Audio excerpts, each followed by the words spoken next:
XFM News on point.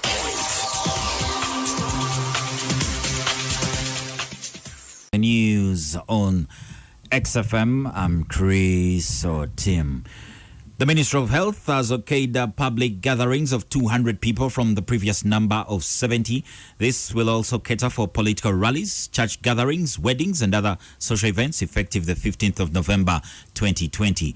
The Ugandan Minister for Health, Dr. Jane Ruth Acheng, yesterday said mobile markets, parlors as well as gyms shall also open starting the 14th of November 2020.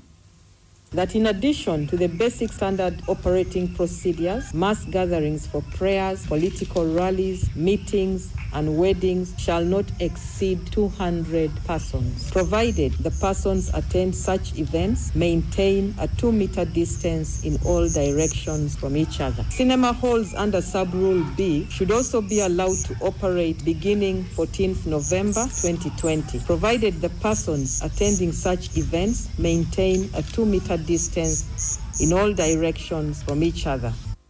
The Health Minister also said that casinos and gaming outlets will open, whereas bars will remain closed.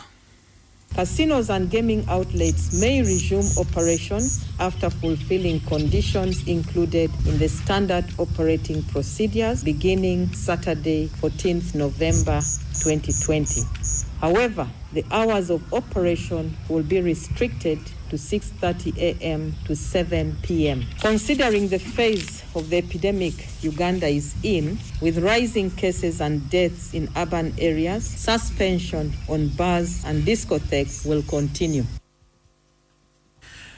Makerere University lecturer and economics don Dr. Fred Muhumuza has asked government to address the global dynamics on mineral resources to produce the first oil barrel on the global market. Muhumuza made it clear that Uganda might not have her first oil production by 2029 due to the fact that the leadership has failed to consider the mineral as a global resource and as a national resource. He also raises worries over the continued trust government has built in foreign companies to explore the country's oil, noting that the country may not benefit in the long run. Uganda has a lot of iron ore, which is going to be very difficult for Uganda to develop its iron ore into steel when there are people out there interested in selling steel to Uganda. Because they don't want to develop your own. Where should we sell our steel? And we are importing steel worth over $400 million per year. Now, whoever is selling that to Uganda cannot let Uganda develop its own iron ore. So you cannot say my oil, and I think that's a mistake Uganda made. My oil. Your oil? It's a global oil. You must address those guys concerned. If you keep thinking it's your oil, you'll never get it out of the ground. And I said this 15 years ago, Uganda's oil is not going to be seen in the next 5, 7, and the parameter keeps moving forward. The earliest we get our oil is 2027 if we do the important things today. Police have registered 65 murder cases in 1 week. The police public relations officer, Fred Enanga, says that there was an increase of 22.5% compared to those reported in the previous week. Enanga says that they are holding 44 suspects connected to the cases in the various places and investigations are underway. He explains one of the nasty incidents that led to a loss of life. We have 2 female adults who are in our custody, Najiti Agnes and Lochoro Esther. These 3 had a misunderstanding between them around 7 p.m. at Katwe base zone in Machindye. The 2, that is Najiti Agnes and Lochoro Esther, ganged against one called Kudumo Alice, a 25-year-old tribesmate. And what is painful is that they stoned her to death. In health news, the first effective coronavirus vaccine can prevent more than 90% of people from getting COVID-19. A preliminary analysis shows the developers, PISA and BioNTech, described it as a great day for science and humanity. Their vaccine has been tested on 43,500 people in 6 countries and no safety concerns have been raised. The companies plan to apply for emergency approval to use the vaccine by the end of the month.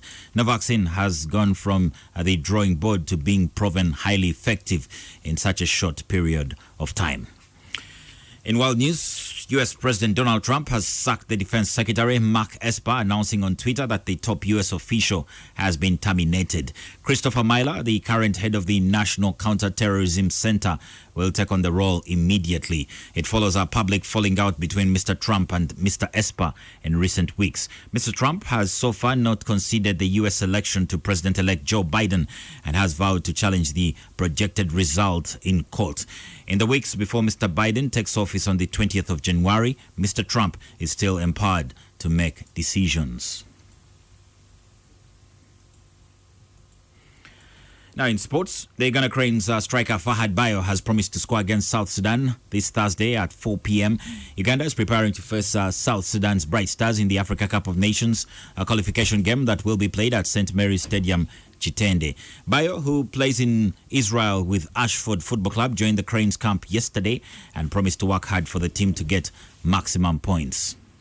I would just say that we are ready, and I think this game we need it more, and we're gonna win it. And that's the latest XFM News. XFM News on point.